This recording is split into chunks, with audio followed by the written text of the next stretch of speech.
Sallallahu ala Muhammad.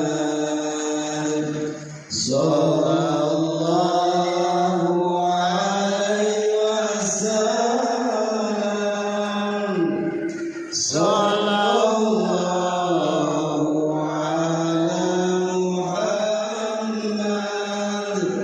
Sallallahu alaihi wasallam. Ya Habibi ya Muhammad, ya arusal khafiqain,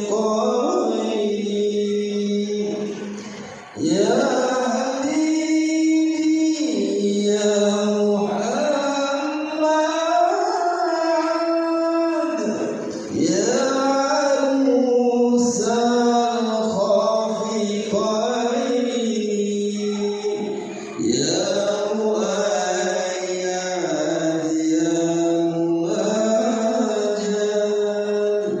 ya imam al-qiblataini.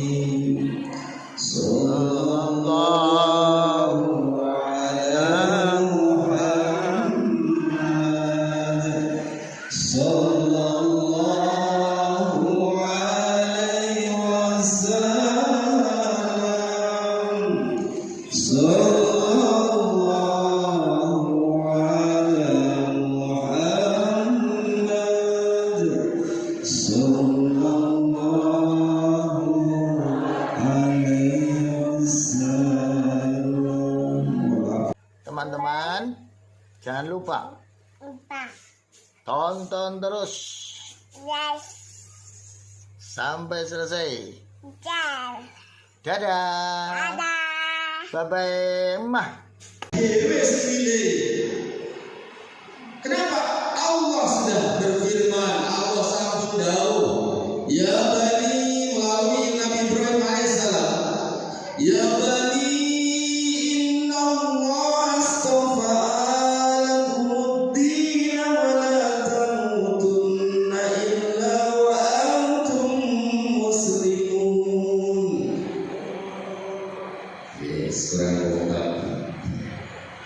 Lawan Sulaiman ya. Ya bani, inna Allah astafa lakumuddin wa la tamutunna illa wa antum muslimun.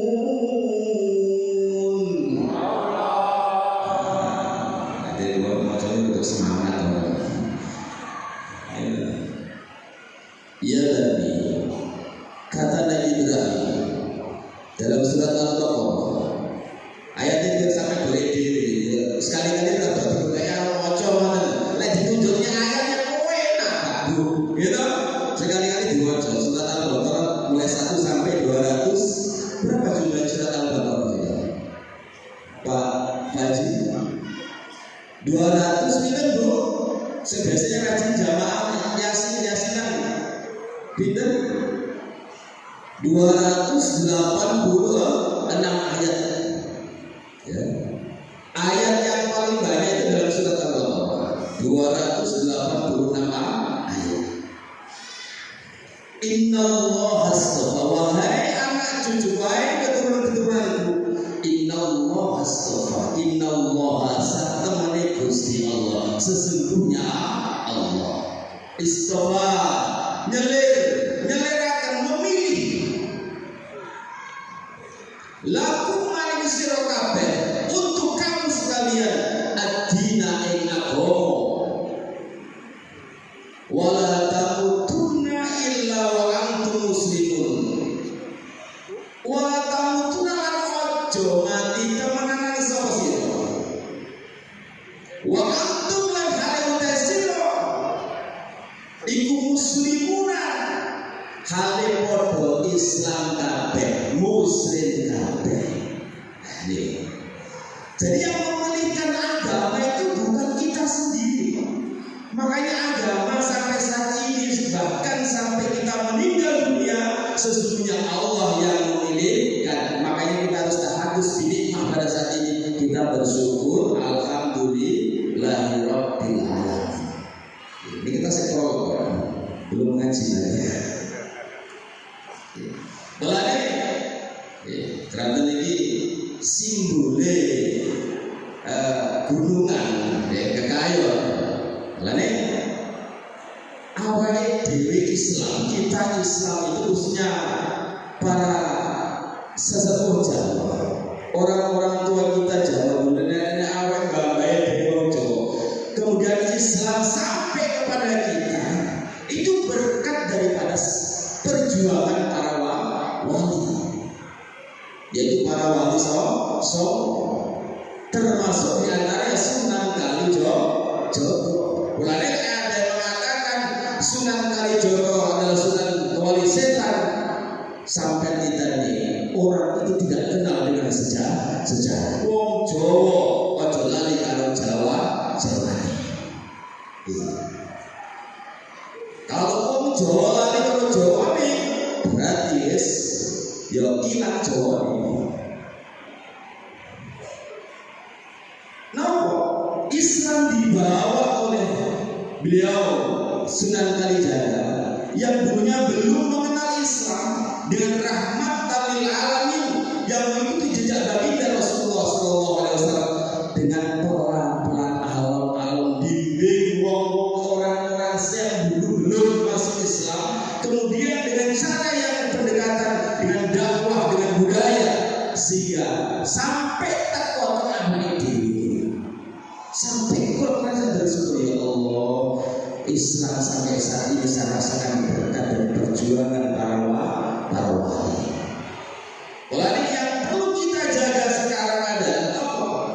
Yang perlu kita jaga itu Islam bagaimana sampai kita bawa menghadap kepada Allah Subhanahu wa taala sebagai wanti-wantinya Allah sendiri, wala tamutunna illa wa antum muslimun. Ojo mati temenan sapa sira kejaba mati dalam keadaan muslim atau Islam. Salam kan kata dia.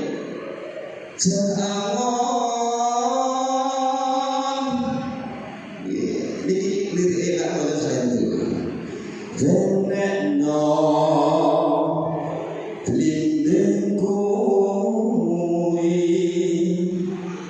lunyu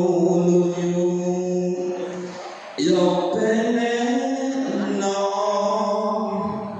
kanggo lesu toto ini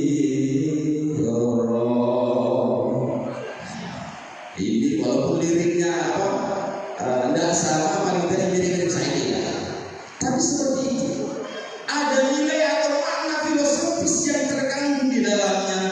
Cahangon siapa Cahangon? Bukan orang lain, awake dhewe kita semuanya ini. Awake dhewe ada Cahangon. Lawan siapa? Mengembala siapa? Menggembala rumah yang ada di dalam diri kita. Awake dhewe itu punya rumah, kita ini punya rumah. Mana rumahnya? Qalbil mukmin baitullah. Atine wong mukmin adalah rumah Gusti Allah. Makanya kalau wong Jawa ana kiblat papat limo pancar. Kok sampai? Jadi sampai ojo ditinggalin Pak ajaran seperti itu. Itu punya nilai filosofis yang dalam. Kiblat papat limo pancar. Kenapa? Kiblat kita secara syariat adalah Ka'batul Mukarramah, Ka'bah yang ada di Baitul Muharram atau tanah Mekah di sana. Ini jelas saya prolog perjalanan untuk selain menuntut sejarah Islam awake dhewe iki. Kenapa dikatakan kiblat papat limo pancar di tanah Mekah? Ka'bah itu kalau kita di Ka'bah sampun haji sampai merasakan, saya belum bisa belum saja. Mudah-mudahan yang hadir malam ini yang belum bisa mengunjungi ziarah ke Tanah Mekah, mudah-mudahan diberikan kemudahan oleh Allah Subhanahu wa Ta'ala. Sakit ziarah ke Madinatul Munawwarah ke makam baginda Rasulullah Muhammad sallallahu alaihi wasallam. Sing guru di bojo dhewe gawe wiji. Muga-muga dan duwe bojo. Sing rondo ketemu dudu. Enten rondo.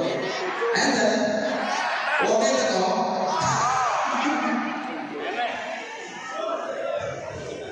Ya, sabar saunto.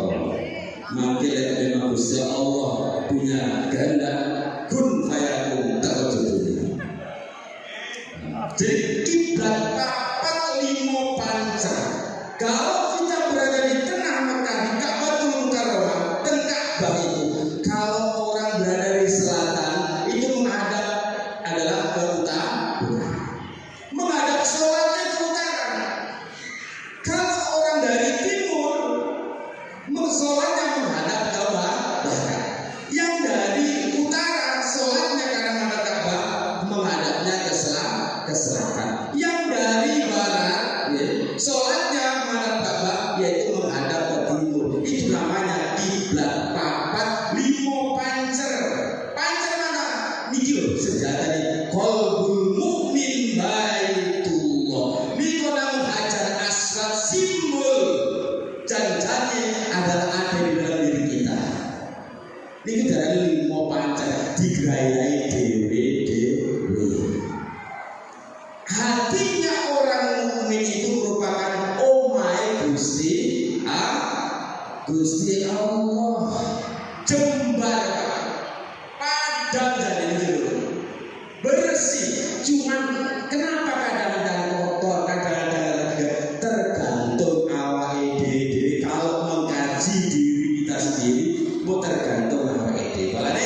Yang menyebabkan menjadi kotor, menjadi rusak, menjadi gelap, menjadi hitam, mergo kata Pak Wisi tadi, jauhilah yaitu perbuatan keji. Keji itu di bawah perut, mungkar itu di atas perut. Jos Pak Wisi. Terus estu. Berarti awet dekor kita suruh menggembala ya rumah kita yang sudah kita miliki ini. Untuk apa? Untuk menghadap hadirat Allah Subhanahu wa Ta'ala. Boleh dilanjutin? Ya.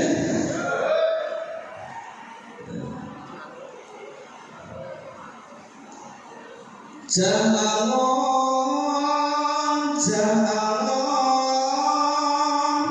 benekno blimbing kuwi, lunyu benekno kanggo ngaso ira. Awake dhewe kumpul ini bagian daripada untuk membasuh dotot.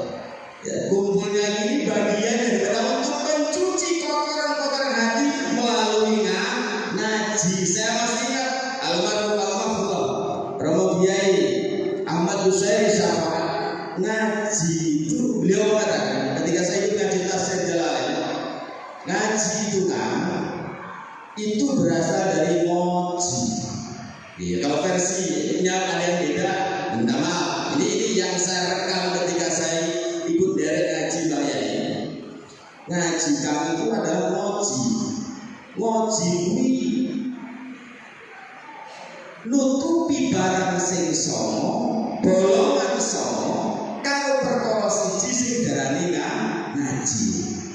Menutupi 9 lubang dan lubang itu ditutupi dengan namanya ngaji. Ngaji diri, ngaji awake dhewe. Di mana lubang 9? Ayo kita hitung ya. 2 mata. Iya betul. Loro, kontak sudah 2. Kemudian 2 telinga. Pun 4.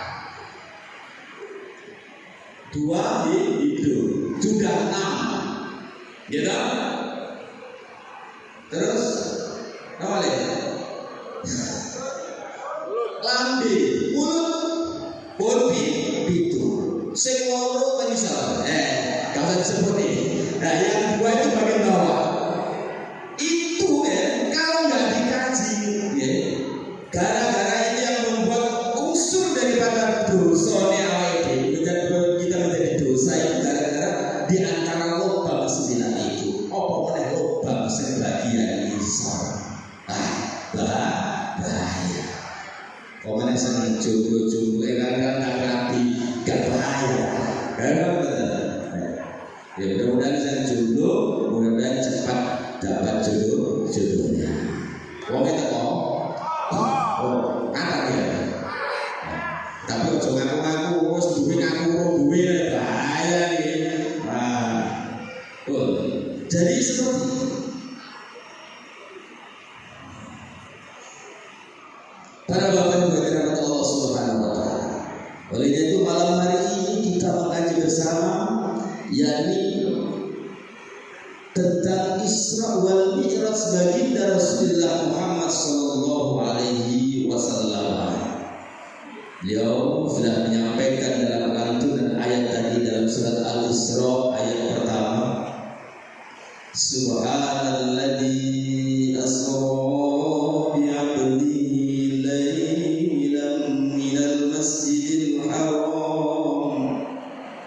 ليلا من المسجد الحرام إلى المسجد الأقصى الذي باركنا حوله لنريه من آياتنا إنه هو السميع البصير.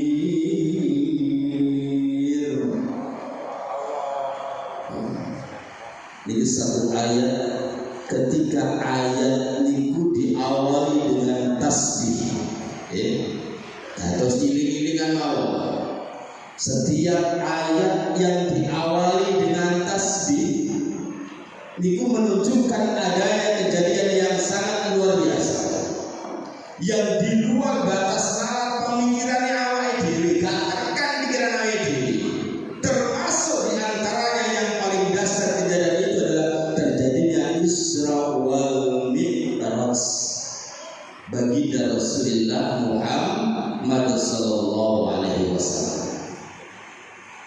Makanya Allah menyebutkan dalam ayat tersebut, Subhanalladzi asra bi abdihi. Allah tidak menyebutkan bi rasuli, bi nabi, tidak. Tapi Allah Subhanahu wa taala menggunakan kalam bi abdi, dan kalam itu dicintai kalam yang paling disukai baginda Rasulullah. Dengan penghambaan diri, Maha Suci Allah yang telah memperjalankan.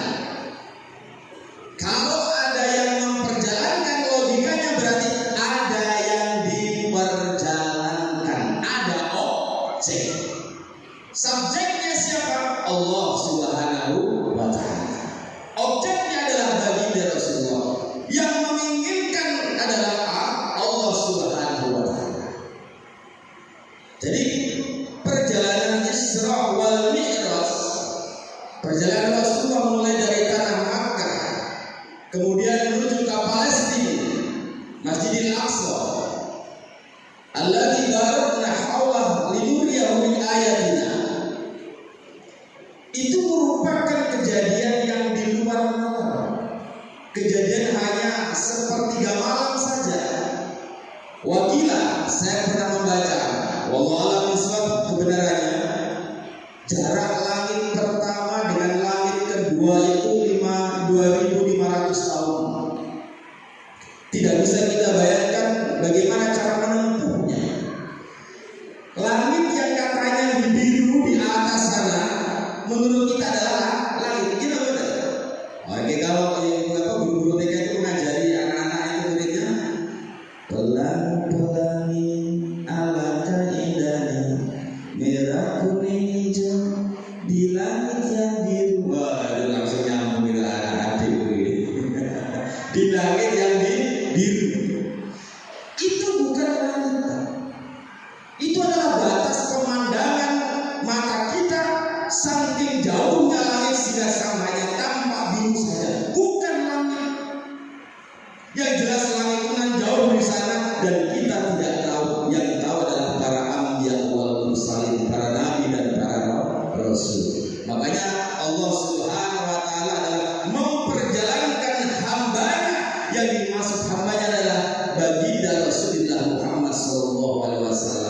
Perjalanan yang beribuan tahun hanya dicapai hanya sepertiga malam. Itu adalah menurut manusia, menurut akalnya adalah perjalanan yang tidak masuk akal. Padahal ini ada yang menyampaikan para mubalik atau para ulama, perjalanan Masjidil Haram ke Masjidil Aqsa itu adalah kurang lebih 1400 km.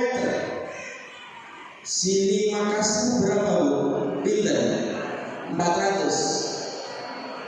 360 km. Itu perjalanan kurang lebih 6 sampai 7 jam.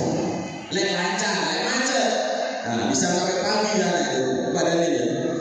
Berangkat jam 8 di sana bisa pagi kalau macet. Belum kalau caranya jembatannya putus. Nah, besok itu dasar kalau campainya itu. Subhanallah. Inilah. Dan kejadian itu adalah Allah yang menginginkan sebagai singkat cerita sesuai dengan judul daripada pada malam hari ini, dengan peringatan Isra wal Mi'raj baginda Rasulullah Muhammad SAW. Marilah kita jadikan sebagai momentum untuk menghidupkan spirit semangat sholat dan dalam kehidupan sehari-hari. Praktek sholat itu yang telah kita dapatkan, yang kita rasakan, kita aplikasikan, kita terapkan dalam kehidupan sehari-hari. Jadi ada beberapa ucapan-ucapan, kalimat-kalimat di dalam sholat itu Pak. Ini kalau saya cerita tentang ketemu Nabi Nabi Idris panjang, nggak cukup 3 jam. Nah, nggak cukup 3 jam. Sampai jam 1 malam kalau saya ceritakan. Kenapa? Diterangkan dalam tafsir Jalalain dalam hadis Bukhari Muslim yang sahih. Begitu panjangnya runtutan perjalanan baginda Isra wal Mi'raj baginda Rasulullah Muhammad SAW. Belum ketemu ini dan seterusnya. Inti pada malam hari ini apa yang didapatkan oleh baginda Rasulullah, mendapat panggilan suci saking Allah Subhanahu wa taala adalah perintah sholat itu di zaman Rasulullah. Para sahabat itu saking nikmatnya sholat, itu saking lama-lamanya sampai ditegur sama Rasulullah, ojo suwi-suwi lek sholat, kasihan sing buri-buri. Loh kita ini Pak, Bu, gak ditegur ya, gak perlu lama-lama, jangan lama-lama, gak, malah cepet-cepet ya. Dulu itu bagi para sahabat itu kalau sholat saking nikmatnya ada komunikasi intent kepada Allah, itu sholatnya enak sekali, khusyuk sekali. Kemudian sampai Rasulullah itu khawatir jangan-jangan sampai punya tanggung jawab untuk keluarga, karena nikmatnya kepada Allah tapi punya secara hak belum minat nas untuk keluarganya. Ojo-ojo lali kalau bojone, lali kalau anaknya. Tanggung jawabnya kepada anak-anaknya nanti bagaimana, untuk keluarganya bagaimana. Kalau di situ kita sebagai pemimpin dalam rumah tangga, sebagai seorang bapak, hanya di situ kullukum ra'in wa kullukum mas'ulun an ra'iyati. Setiap kamu adalah seorang pemimpin dan setiap pemimpin akan dimintai pertanggungjawabannya. Pokoknya walaupun dididik kali kita Pak Ketua PWC, saat dulu kalau nyampe berusaha untuk jos Pak Ketua, mantap.